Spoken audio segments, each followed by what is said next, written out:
का होता है, मुकदमे होते हैं, पति पत्नी में तलाक के मुकदमे होते हैं। शरीर थोड़े ही मिलता मन है। अगर शिव से आपका मन बार बार जुड़ने लगे तो शिव अच्छे लगने लगे। हम लोग को शिव अच्छे लगते नहीं।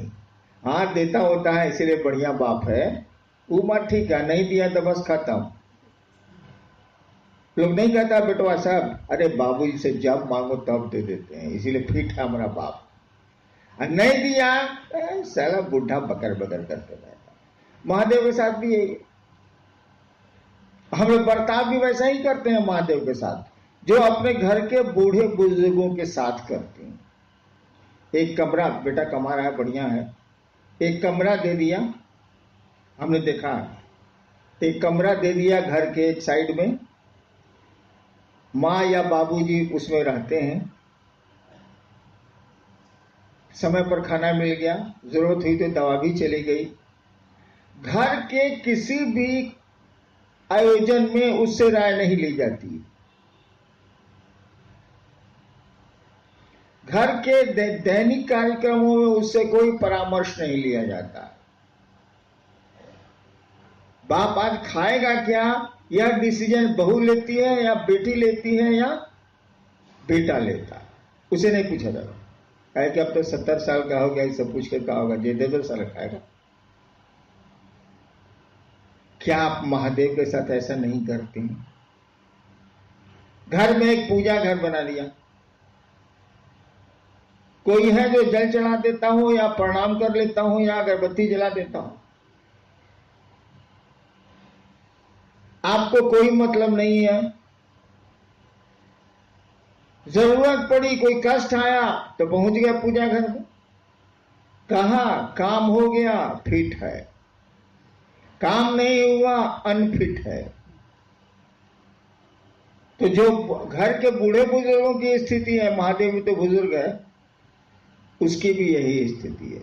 मैंने कहा कि उसको अपने घर में शामिल करो, अपने दैनिक रूटीन में शामिल करो शिव को।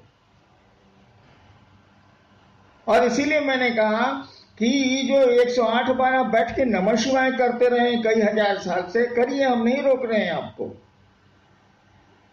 लेकिन टुकड़े टुकड़े में नमः शिवाय करिए आप। इस पर सवाल भी हमसे लोगों ने किए कि 5000 साल, इतना हजार साल से 108 बार सभी मंत्रों का जप होता है, कि टुकड़े टुकड़े में आप काहे कर दिया? तब मैंने समझाया, कहीं कोई काम करिएगा तो ये सोचिएगा ना कि इसका परिणाम क्या आएगा। ठीक है, लोग कहते हैं कि इसको आसान किया गया। अगर कैंसर की दवा आसान कर दी गई है और कैंसर नहीं ठीक होता है, तो आसान चिकित्सा बढ़िया कि भारी चिकित्सा बढ़िया? साला ठीक ही नहीं होता आसान से, तो हम क्या करें, भारी तो करना ही पड़ेगा। हमने कहा कि टुकड़े टुकड़े में आप नमः शिवाय करिए। अभी बैठे हैं, सांस पर नमः जाने दीजिए, शिवाय उतरने दीजिए, एक बार करिए, छोड़ दीजिए। फिर थोड़ी देर के बाद सांस पर याद आ जाए शिव, या माहौल मिल जाए वैसा, या कोई कारण हो, सांस पर एक बार नमः चढ़ाइए और शिवाय उतार दीजिए। जब भी सांस पर नमः शिवाय करेंगे आप, जिसको अजपा जप बोलते हैं, करेंगे आप, आपका मन शिव की ओर जाएगा ही जाएगा। माला पर करेंगे तो मन बकरी पर भी जा सकता है, अन्य कामों में भी जा सकता है। लेकिन ये लोग कहते हैं कि नमः शिवाय करते हैं, मन ही नहीं ठहरता। हमने कहा जरा एक बार नमः शिवाय करिए तो ठहरता है कि नहीं ठहरता है? ठहरेगा ही ठहरेगा। इस तरह से दिन भर में जो बार मन करे तब आप कीजिए, कंटिन्यूअस करिएगा तो गड़बड़ाएगा, लगातार करिएगा तो गड़बड़ाएगा। चलिए, विषय तो है कि जिज्ञासा और समाधान, देखते हैं जिज्ञासा क्या।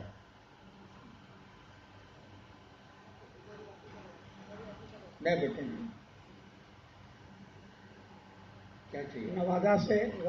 नवादा वारसलीगंज से हैं। शिव कार्य में हम कैसे आगे चल पाएंगे? परेशानी तो आती है, साहब दया कर दीजिए।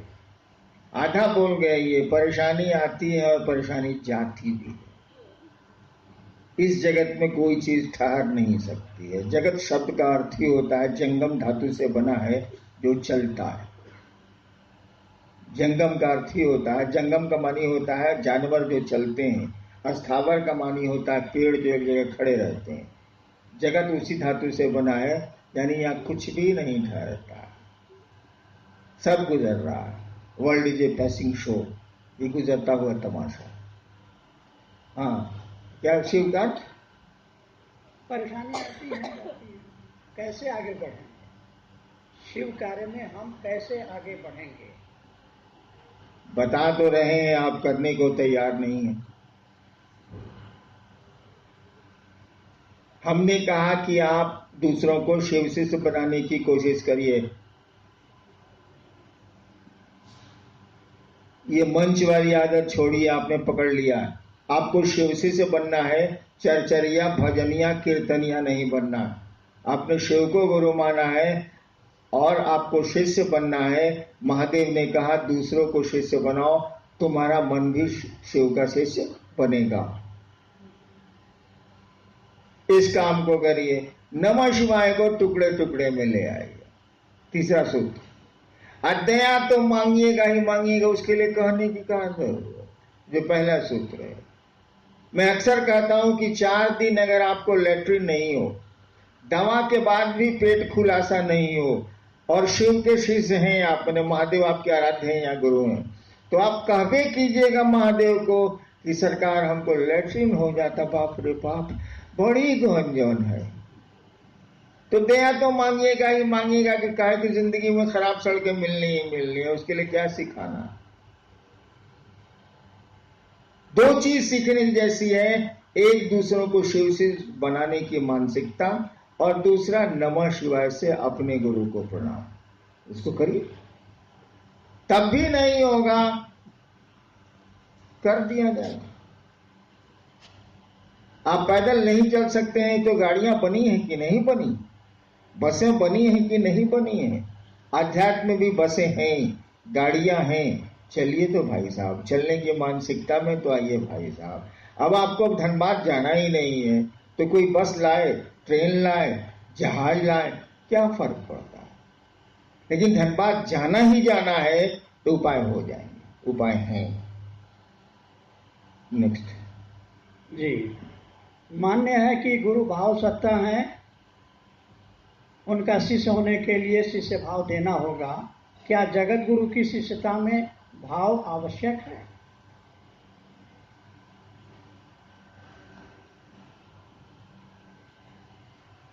सवाल सुना आपने, फिर से पढ़िए। मान्य है कि गुरु भाव सत्ता है, उनका शिष्य होने, जगत गुरु का शिष्य होने के लिए क्या भाव जरूरी है? बिल्कुल सही है कि गुरु भाव सत्ता है, पिता भाव सत्ता है, पुत्र भाव सत्ता है, माँ भाव सत्ता है, बेटी भाव सत्ता है, माँ बाप सब भाव सत्ता है। ये संबंध भाव पर ही टिकते हैं, लौकिक हो या पारलौकिक हो। अध्यात्म कहता भी है कि भावे लभते देवता, भाव से देवता उपलब्ध होते हैं। अध्यात्म का सूत्र ही है भावेन लभते देवता, भावेन देव दर्शनम, भावेन परम ज्ञानम तस्मा। हाँ, उसकी इसीलिए भाव का अवलंबन करो, ये सही बात है। लेकिन एक बात बताइए, आप लोग कर रहे हैं फटाफट, पर जल्दी जल्दी स्वीकार, जिसको समझा रहे हैं उसके पास भाव है क्या? आपके पास हो सकते हैं, उसी के तहत आप घूम रहे हैं, लोगों को शिव शिष्य बना रहे हैं। जिसको बना रहे हैं उसके पास शिव के प्रति भाव है क्या? नहीं है, और उसका इंतजार भी आप नहीं करते कि भाव है कि नहीं है। आप केवल इतना ही देखते हैं कि वो स्वीकार कर लिया कि हम शिव को गुरु मानेंगे, और कह दिया कि हम 3 को काम करेंगे, आपका काम खत्म, आगे बढ़िए, यही ना है। उसके पास तो भाव नहीं है, और कहा गया गुरु भाव सकता है, तो आपकी मेहनत बेकार चली गई ना भाई साहब, कि नहीं चली गई? मेहनत बेकार नहीं गई। देवताओं से जुड़ने के लिए भाव की आवश्यकता है। बिल्कुल सही है। गुरु भी भाव सत्ता है, ये भी बिल्कुल सही है। लेकिन आपको निर्णय लेना होगा कि आपका गुरु है कौन, आपका मास्टर है कौन। आपका गुरु है शिव। जो गुरुओं का गुरु है, उससे बड़ा गुरु हो ही नहीं सकता है, वो ईश्वर गुरु है। ईश्वर है इसलिए गुरु है। और गुरु की एक खूबी क्या होती है, शिष्यानुभूति की जिन्होंने पढ़ी होगी उनको पंक्ति याद होगी। गुरु अपने शिष्य के मानसिक तल पर आकर उसे आध्यात्म की ऊंचाई में ले जाते हैं। बाकी जो भी हो, लेकिन इसका अर्थ उसका यही है। गुरु अपने शिष्य के मन के तल पर, ऐसे शब्द हैं, मन के तल पर उतर के ले जाना पड़ेगा। अब लड़का को बुझ रहा है तो उसको आप एबीसीडी कैसे समझाइए, कौन से शुरू कीजिए। तो गुरु का नियम है, शिक्षक का भी यही नियम है, वो विद्यार्थी के स्तर पर उतर के उसको टानता है। गुरु भी यही करते हैं। अब शिव को आपने गुरु माना है, वो ईश्वर गुरु है, सबसे बड़ा गुरु है वो, और वो आपके तल पर उतरेगा तभी ना ऊपर टानेगा, नहीं टानेगा कैसे। बहुआ पकड़ेगा तब ना खींचेगा, आपके ब्रेन को, आपके मन को पकड़ेगा तब ना ऊपर ले जाएगा आध्यात्म की ऊंचाई पर। जब शिव गुरु होते हैं तो भाव के स्तर पर नहीं, विचार के तल पर भी उतरते हैं। और नीचे करूं मैं, वो विचार नहीं, कुविचार के तल पर भी उतरते हैं। ठीक है, गुरु भाव सत्ता है, शिव भी गुरु के रूप में भाव सत्ता है, लेकिन गुरु के रूप में उस भाव सत्ता को विचार और कुविचार के तल पर, गलत विचार, कुविचार के तल पर आना पड़ता है अपने शिष्य के लिए। तब आध्यात्म की ऊंचाइयों में धीरे धीरे ले जाना पड़ता है। उदाहरण देख लीजिए, मैं खुद हूं, मैंने शिव को गुरु माना 1974 में। तरह तरह की साधना छोड़ा, कौन कौन धंधा पूजा पाठ में नहीं किया छोड़ दीजिए, लंबी कहानी है। अंत में हमने सोचा अब कहां जाए। कल परसों मैं 10:30 बजे के बाद टीवी खोलता हूं, फिर जिंदगी में खोलता ही नहीं हूं, दिन में नहीं खोलता। तो मैं चैनल बदल बदल के फिल्म खोज रहा था। साला जो फिल्म हम लगावे चाटे साला, जो फिल्म लगावे चाटे साला, जो फिल्म लगावे चाटे साला, सब फिल्म लगा लिए, सब चाट गया। 2 मिनट देख के निहारिका बैठी हुई थी। हमने कहा, निहारिका अब क्या करें, हम विवश हैं, अब तो शिव को गुरु मानना ही पड़ेगा। क्या करें साला, कोनो चैनल में बढ़िया फिल्म नहीं, सब छट रहा। यानी वो घटना मैंने उसमें जोड़ी। तो मैंने शिव को गुरु माना था, किसी के कहने और पढ़ के नहीं। मैंने शिव को गुरु माना था, मेरे मन में एक ख्याल आया कि गुरु भगवान होते हैं तो भगवान गुरु का ही नहीं। रात के 2 बजे श्मशान में ये ख्याल आया था। मैं श्मशान में तो आदमी अकेले बैठता ही है, और मैंने सुना था कि शिव भगवान को कहते हैं। मैंने शिव को गुरु मान लिया, मानने को तो मान लिया भाई साहब, लेकिन मेरी मना स्थिति का आप अंदाज कर लीजिए। तो आपके पास, हमने कई बार कहा है कि आपके पास एक अंग्रेज, आपके दादाजी की एक मोटरसाइकिल है, BSA इंग्लैंड की थी, वो अब खराब है, उसके मिस्त्री भी नहीं मिलते हैं, सामान भी नहीं मिलता है। आप बड़ी चाहत रखे हुए हैं कि दादा की मोटरसाइकिल है, कम से कम दिखाने के लिए, चलने भर के लिए तो बन जाए। आप सब गैरेज में गए हैं, मोटरसाइकिल के गैरेज में, और सबने पैसे लिए हैं और किसी ने ठीक से नहीं बनाया। आपको मालूम होता है कि एक बूढ़ा मिस्त्री है जो अब मोटरसाइकिल नहीं बनाता है, लेकिन है वो बड़ा पुराना, महादेव है वो बड़ा पुराना। आपको अब शौक है मोटरसाइकिल बनाने का तो क्या करिएगा, जाइएगा ही जाइए। वहां ले जाके मोटरसाइकिल आप लगाते हैं, पूछता है क्या तुमको भरोसा है कि मैं मोटरसाइकिल बना दूंगा? अब बनवाने के लालच में भले कह दिए हो है, मनवा कहेगा ये पे चुटका बनाओ, सॉरी माफ करिएगा, ये साला क्या बनावेगा, सब पैसा लेके उल्लू बना दिया, ये बुढ़वा का बनावेगा साला, एको को मोटरसाइकिल इसके कारखाने में हिले नहीं है। लेकिन उसने कहा कि बउआ 2 दिन के बाद आइए। आप गए, मोटरसाइकिल मारा, एक एक भन से स्टार्ट हो गई। कहा कि ले जाइए। आपने पूछा कितने पैसे हुए? उसने कहा कि मैं अब मोटरसाइकिल बनाता नहीं, मैं पैसे नहीं लूंगा, तुम जाओ। अब आप उस मोटरसाइकिल से चले कुछ दिन, मस्ती से शहर देखता रहा कि साला बाबा दादा आदम जमाने का मोटरसाइकिल चला रहा है, जे जो है से देखे साला उसको। हाँ, नई चीजें खूबसूरत होती हैं तो पुरानी चीजें भी खूबसूरत होती हैं। अब कोई कहेगा कि मेरी मोटरसाइकिल खराब है, उसको राय दीजिएगा, उसी के पास जाओ, साला पैसों नहीं लेता है, कमाल का बनाता है। तो मैंने भी शिव को गुरु माना था, तो ये सोच के माना था कि साला और गुरु तो बेईमानी करेगा तो पंपलेट भी छाप सकते हैं उसके खिलाफ। ये महादेव का बड़ा करेगा, कुछ नहीं देगा तो साला उसके खिलाफ पंपलेट छापेंगे तो पब्लिक है मारेगा साला। सचमुच में मैं सोचता था, और क्या क्या धंधा नहीं करता था कि शिव हमारा कुछ भी बिगाड़ ले। बनाने का तो कहां सवाल, बनाने की बात आदमी तब सोचता है विश्वास हो, भरोसा हो। मुझको कुछ था ही नहीं, मैं सोचता था कि कुछ हो इसको पावर है तो मेरा बिगड़ेगा, बिगड़ो। जितना उल्टा काम आप शिव पूजा में जो करते हैं, ठीक मैं उसको उल्टा कर रहा हूं, बिगड़ो। आइए अब उसी बात पर, विचार से शिव गुरु से जुड़ा जा सकता है। हमने कहा कुविचार से भी जुड़ा जा सकता है, उनके बारे में गंदे विचार हो तब भी जुड़ा जा सकता है।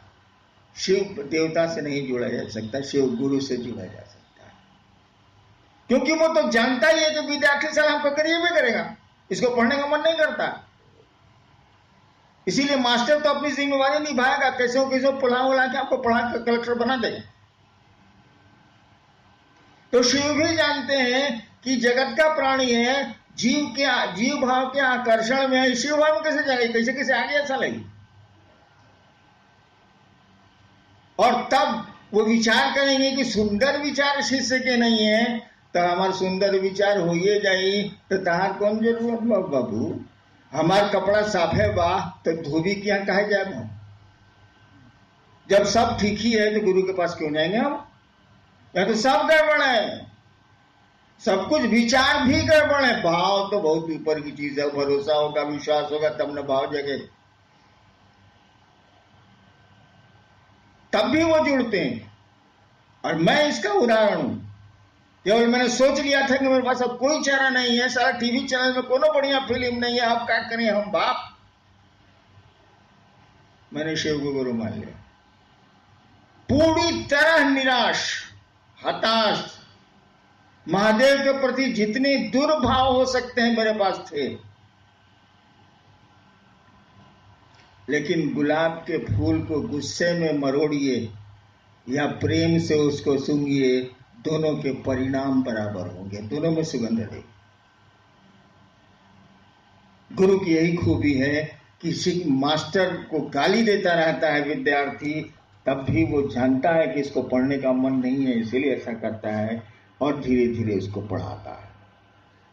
तो ये बिल्कुल सही है कि गुरु भाव सकता है, लेकिन शिव गुरु आपके विचार के तल तक उतरते हैं, यानी फटाफट आपका पूरी तरह कार्य करें। विचार के तल पर ही नहीं उतरते हैं भाई साहब, आपके कुविचार के तल पर भी उतरते हैं। खाली स्वीकार करिए नहीं चलेंगे, शिव को गुरु मानेंगे तो मर्द के स्वीकार करिए। जब मान लिया शिव को गुरु तो मान लेंगे, इसका जो होगा देखा जाएगा, साला कुछ नहीं मिलेगा तो हम जानबे करते हैं। मेरे साथ यही स्थिति थी, कोई विकल्प नहीं था, कोई चारा नहीं था। सही है, ये गुरु भाव सत्ता होते हैं, लेकिन शिव गुरु भाव सत्ता ही नहीं, विचार सत्ता भी है, कुविचार सत्ता भी है। जुड़िए तो भाई साहब। नेक्स्ट जी, मंत्रों का जप भाव की स्थिति में ही फलदायी है। और फिर आगे क्या पूर्ण रूप से ही अपने आप में जिज्ञासा है। दूसरी लाइन जो है दूसरी जिज्ञासा, उसको भी पढ़ ही देते हैं। शिव के शिष्य भावांतरण हेतु अजपा जप विधि से अपने गुरु को नमन करने के निमित्त। लंबा टॉपिक है जी, वैसे ने कहा ये पहला ठीक है, मंत्रों का जप भाव की स्थिति में ही फलदायी है। कौन बड़का बात है? शब्दों का इस्तेमाल अर्थ की स्थिति में ही फलदायक, यही तो कहा हुआ। शब्दों का इस्तेमाल अर्थ की स्थिति में ही फलदायक। एक बार मैं केरल गया, हमारे साथ गुरु भाई लोग भी गए, तो एक दो गुरु भाई मिला, वहां का लोकल स्थानीय लोग सब, ये लोग समझाए, वो लोग बुझबे नहीं करे। तो कहा कि बंचो जी तो बुझते नहीं खेरे। गुरु भाई सब आपस में बतियाया, उसका कान खड़ा हो गया जो बोल रहा था। हमसे आके कहते हैं मुन्ना सिंह कि सर हमको लगा कि हिंदी पूछता है वो, हम लोग घसक दिए कहीं पिटा नहीं जाए। हाँ बस, तो अब वो अर्थ ही नहीं समझ रहा है तो आप गाली दिए चाहे प्रशंसा कीजिए, बतवा बराबर है। लेकिन अर्थ समझ रहा है तो उसके परिणाम आपको लेने पड़ेंगे। अगर प्रशंसा आपने दी है तो आपको सम्मान मिलेगा, आपने गालियां दी हैं तो आपको अपमान मिलेगा। वही कहा गया है, मंत्रों का जो परिणाम है वो भाव प्रवेश से ही होगा। यानी मंत्रों में क्या छिपा है, जब तक इसको नहीं समझेंगे आप तब तक मंत्र रिजल्ट ही नहीं देंगे। हाँ, कुछ मंत्र हैं जो देंगे, जैसे नमः शिवाय। नमः शिवाय मंत्र इतना ज्यादा चल रहा है पूरे विश्व में इतने दिनों से कि नमः शिवाय के नाम पर कोई आपको प्रणाम कर देगा। शिव के नाम पर नाली वाला सांप भी शिवलिंग पर पूजा जाता है, उतना मिल जाए, उससे ज्यादा नहीं। लेकिन नमः शिवाय का भावार्थ समझेंगे, निहितार्थ समझेंगे, तब न रिजल्ट वहां आवेगा भाई साहब। यानी भाव प्रवेश, यानी नमः शिवाय का भाव प्रवेश होगा तभी रिजल्ट आवेगा, तभी परिणामदायी है मंत्र, कोई मंत्र होगा परिणामदायी। अब आप 108 बार नमः शिवाय कर रहे हैं, सुबह सुबह 4 बजे उठ गए, नहावा लिया एकदम प्रेम से फर्स्ट क्लास, नमः शिवाय नमः शिवाय नमः शिवाय 108 बार मारा, उठ गए। एगो ब्रह्मपुर में नहीं, डुमराव में, आरा जिला में एक जगह, बक्सर जिला में एक जगह है डुमराव, वहां एक बहुत बड़ा सेठ था, वो पूजा करता था 1.5 घंटा, इतना अगरबत्ती एक दिन में जलाता था, एक मुट्ठी, बड़ा बिजनेसमैन था। एक दिन पहले 3 गो मुंशी को भेजा कि तुम बक्सर चले जाओ, तुम आरा चले जाओ, तुम ब्रह्मपुर चले जाओ, अट्ठा घाटा में कि हमारा पैसा लेके आओ, जाओ। वो बोला है बनिया की देंगे। दूसरे दिन वो पूजा कर रहा था, करता था ओम जय जगदीशर, ओम जय जगदीशर, ओम जय जगदीशर, 1.5 घंटा कर रहा था वो, अगरबत्ती जला के पूजा घर में, पूरा पूजा घर फोटो लगाया हुआ था। सही घटना बता रहा हूं। उसी समय मुंशिया आया, एक जो बाहर भेजा था वो आया, दूसरा आया, तीसरा आया। दूसरे दिन की बात है, अभी लोग सोच रहा है कि 1.5 घंटा मालिक पूजा करेंगे, तब तक बहुत काम है मेरा, फिर बिगड़ेंगे क्यों, काम कहीं नहीं हुआ। तो सोचा कि पूजियों में बोल देते हैं कि क्या हम लोग गए थे तो क्या हुआ। एक बोला कि मालिक एक गई रही हो बक्सर, कल सर की 20 तारीख के दे पैसा। अब वो कर रहा है हरिओम हरिओम हरिओम हरिओम हरिओम हरिओम हरिओम, जोर से बोलता था। जैसे ही बोला कि 20 तारीख के बहनचोद हरिओम, बहनचोद हरिओम, मदरचोद हरिओम, मादरचोद हरिओम, साला कहा था पैसा देने को माधव चौथ जिसको देगा भोसड़ी वाला साला हरिओम हरिओम हरिओम हरिओम तेरी मां चलो हरिओम हरिओम हरिओम। सही घटना मैं बोल रहा हूं। तब तक दूसरा मुंशी बोला गए थे हुजूर बिहिया, वो बोला कि 25 को आइएगा। तेरी बहन के चोले साला हरिओम हरिओम हरिओम हरिओम हरिओम तेरी बहन के चोले तेरी मां चोले साला हरिओम हरिओम। आज बोला था पैसा देने के लिए साला। यही पूजा 1.5 घंटा करता था वो। इतना मुट्ठी अगरबत्ती जलाता था। वही सुबह सुबह आप नहा लिए, नमः शिवाय करने बैठे, सही मंत्र भी आपको मालूम है, सही आसन भी किसी ने आपको सिद्धासन सिखा दिए हैं या पद्मासन कर रहे हैं आप। 108 बार में 100 बार नमः शिवाय होगा, 100 बार महादेव का ध्यान होगा, 100 बार धरती का ध्यान होगा। आइंस्टाइन का ब्रेन चेक किया गया, इतना बड़ा वैज्ञानिक था विश्व का। चेक करके मालूम हुआ कि वो कंसंट्रेट कर रहा था 9 सेकंड मैक्सिमम। 9 ही सेकंड एकाग्रचित हो ही पाता था, 9 सेकंड से ज्यादा नहीं हुआ आज तक। तो हम लोग तो आइंस्टाइन का ब्रेन रखे नहीं, तो 4 सेकंड 3 सेकंड तक कंसंट्रेशन होगा।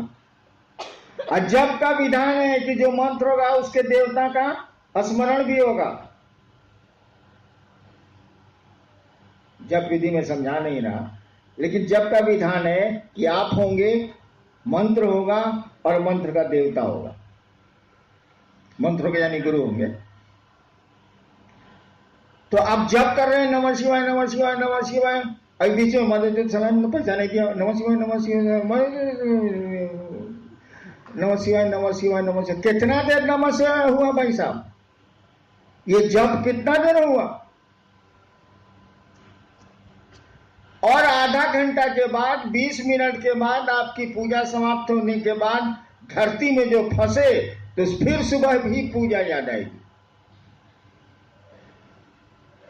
24 घंटा में 20 मिनट तो नहीं लगा, 2 मिनट या 1 मिनट भी बहुत ज्यादा हुआ। आपने जप किया नमः शिवाय का 108 बार, तो पूरे नहीं करेगा, गिनती पूरेगी, जब नहीं पूरे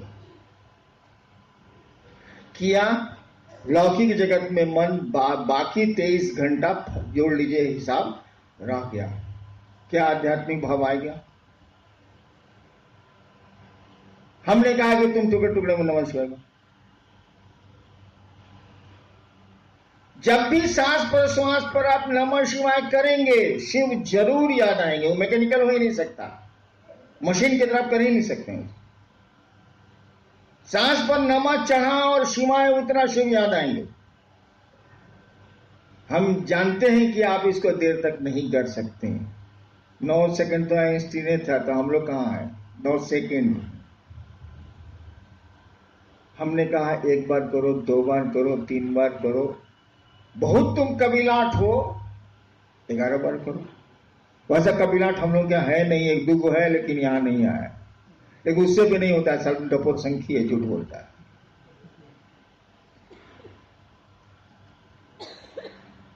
फिर आप आधा घंटा के बाद नमः शिवाय करिए। इस नमः शिवाय का असर आधा घंटा तक रहेगा, महादेव फिर याद आएंगे। एक बार किया है आप, ताकि मैकेनिकल तो है नहीं। फिर सांस पर नमः जाने दीजिए, शिवाय उतरने दीजिए। इस तरह से 24 घंटे में कई बार आपको शिव याद आएंगे, और जैसे जैसे शिव याद आएंगे, शिव अच्छे लगने लगेंगे, अपना लगने लगेंगे, और नमः शिवाय का भाव प्रवेश होने लगेगा। तो 108 से जल्दी ना भाव प्रवेश हुआ, टुकड़े टुकड़े में रिजल्ट जल्दी ना आया, उसे तो हो ही नहीं ना। चलिए जी, शिव शिखर के शासन का विरोध करता है। हाँ भाई, हालांकि ये पंक्ति शास्त्र की नहीं है, ये सब मेरी है। मैं कुछ खुराफाती आदमी हूँ। जिज्ञासु चाह रहे हैं कि आप भी इस पर विस्तार से। मैं अक्सर कहता हूं कि शिव शिखर के शासन का विरोध करता है, यानी अगर बॉस बनिएगा तो उसको ये बात पसंद नहीं। इसीलिए किसी देवता के गण नहीं होते। आपकी किताबें कहती हैं कि गण मात्र शिव के होते हैं। शिव के गण हैं, वो भी रद्दी सद्दी आदमी, भूत प्रेत पिशाच ये वो। और मैं कहता हूं कि शिव के गण आसमान में ही नहीं, धरती पर भी होते हैं भाई साहब। सही बोलता हूं मैं। किसी देवता के गण का नाम आपने नहीं सुना, होते ही नहीं। है कि वहां तो है कि तुम स्वामी हम दासा, प्रभु जी तुम चंदन हम पानी। वहां तो दास भाव है कि सरकार जे छिए इसे अपने ही छिए। शिव के साथ ऐसा नहीं है। शिव कहते हैं कि तुम मुझको देवता समझते हो, मैं तुमको मित्र समझता हूं। इसीलिए जो गण हैं वो शिव के लोग हैं। वो प्रजातंत्र में विश्वास करता है, वो डेमोक्रेसी में विश्वास करता है, वो गणों के बीच रहता है। इसीलिए मैं कहता हूं कि शिव शिखर के शासन का विरोध करता है। वो जनता का आदमी है, गणों का आदमी है। सारे काम उसके गण करते हैं, वो तो कुछ करता ही नहीं है। उसकी शक्तियां करती हैं, उसके गण करते हैं, वो तो कुछ करता ही नहीं, बैठा रहता। वो अपने लोगों पर भरोसा करता है। उसकी दुनिया उसके लोगों से चलती है। इसीलिए कहा गया शिव के गण होते हैं, और किसी देवता के बारे में कुछ कहा ही नहीं गया। गण होते ही नहीं, दास होते। शास्त्र भी बोलते हैं, शिव के बारे में बोलते हैं प्रभुम, आप प्रभु हैं। ईश्वर तो है। ईशम, ईश कहते हैं कंट्रोलर को, जो कंट्रोल करता है, इसी से बना ईश्वर। ईश का मानी जो कंट्रोल करता है। अब कंट्रोल किए हुए हैं, वायदा नहीं भागने देगा। प्रभुम ईशम गुणहीनम, गुण कहते हैं बंधन को। गुणहीनम मतलब आप बस कोई गुण नहीं है, कोई बंधन ही नहीं, सब बंधन मुक्त है। ईश्वर है ही तो बंधन मुक्त है ही। गुणहीनम उलट दिया, अशेष गुण, कोई गुण तुम में नहीं है। अब गुण गिनाएगा तो सारा खत्म नहीं होता। शिव का तो यही पैराडॉक्स है। कहा कि गुणहीनम, आपको कोई गुण नहीं है। हाँ भाई, ईश्वर है तो गुण कहां से आए। फिर कहता है कि अशेष गुणम, जितना गुण गिनाते हैं फिर पहुंच जाता है। अब क्या करें हम।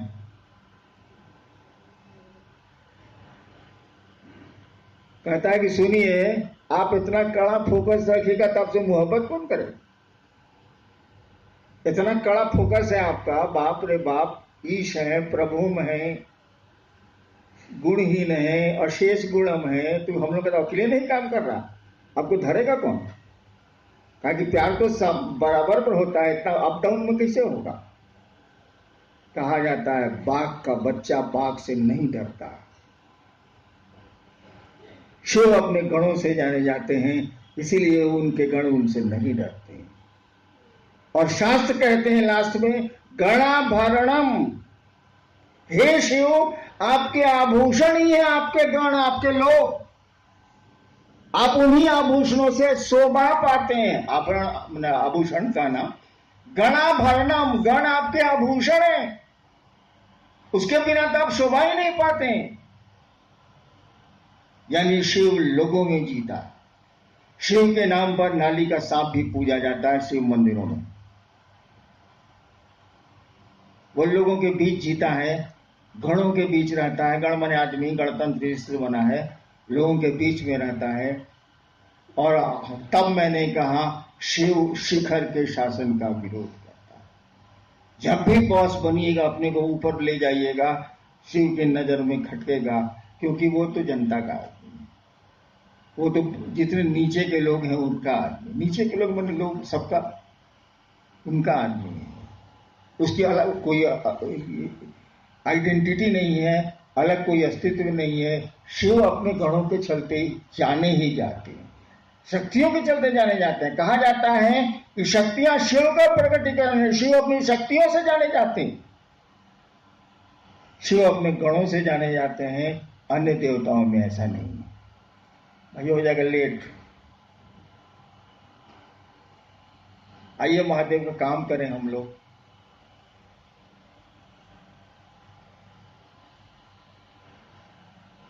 मरे चाहे जिए रहे अगली कतारों में। जीवन जय, नहीं तो मरण होगा। यातना नहीं, अब रण होगा रश्मि रथी।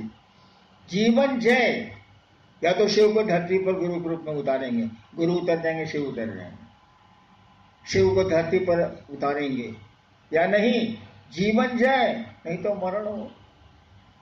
लेकिन इसके लिए भी लोग तैयार नहीं है। कल मंडल जी को कहा कि मंडल जी हम लोग बोझा बने हुए हैं धरती का, साला महादेव का काम नहीं हो रहा। 40 साल से ईमानदारी से मैं खट रहा हूं, मैं अपनी बात जानता हूं, दूसरों की नहीं जानता, बिल्कुल अपनी समझ से ईमानदारी से खट रहा हूं, और साला कुफ्र है कि टूट ही नहीं रहा, ये महादेव का काम बढ़ ही नहीं रहा है। तब रह के क्या होगा, साला धरती के हम लोग बोझा हो गए, चलिए हम लोग जल दरिया में डूब जाए। मंडल जी को कहा, मंडल जी के भाव से मुझको लगा कि नहीं सर, आपको डूबना है डूबिए, हमको रहने दीजिए। आप